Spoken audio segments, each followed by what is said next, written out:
Le feu a débuté, en tout cas pour notre alerte, à 2h20. Vraisemblablement, il a démarré plus tôt. Nous avons été donc face à un feu d'entrepôt généralisé sur une partie de celui-ci, sur une surface concernée de 1000 m², sur une surface totale du bâtiment comptant plus de 4000 m². Donc l'action des premiers secours a été de limiter la propagation aux 3000 m² restants, chose qui a été pleinement atteinte. Pour ce faire, on a été renforcé par des moyens supplémentaires en provenance de Frontignan, Agde, Ballarugue-les-Bains et Loupian.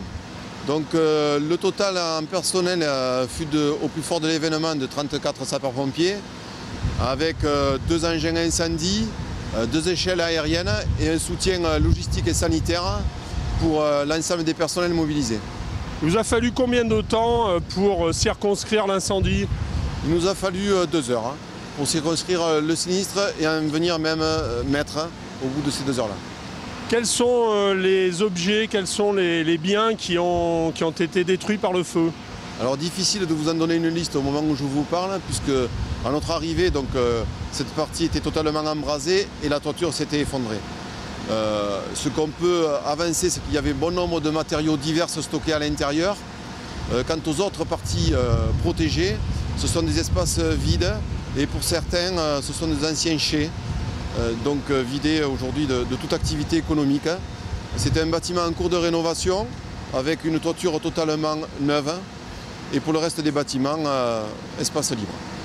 Vous nous expliquiez tout à l'heure que la météo, parce qu'il y a un fort vent marin, s'était mise de votre côté, du côté des sapeurs-pompiers.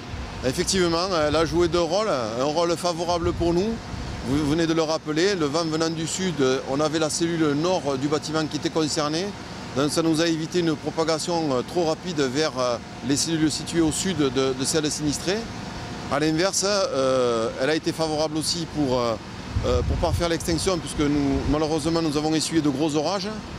Et pour le coup un peu défavorable pour le personnel. Mais ce dernier a fait un excellent travail et a travaillé avec pugnacité et courage. Est-ce qu'on a une idée des raisons du sinistre?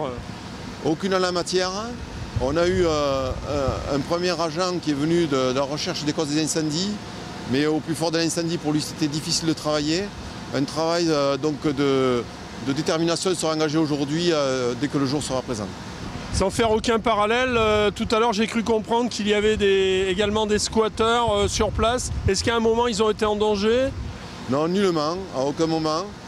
Dès notre arrivée, on les a contenus dans un espace à l'air libre, sécurisé et conforté avec l'aide de la police nationale. D'accord. Et maintenant, quelle va être la suite des opérations pour les sapeurs-pompiers?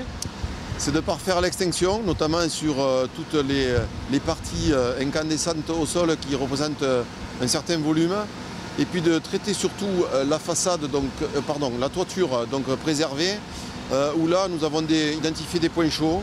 Alors là la circulation est quand même possible pour les sociétés, puisque nos établissements ne gênent en rien la circulation, ils peuvent les franchir.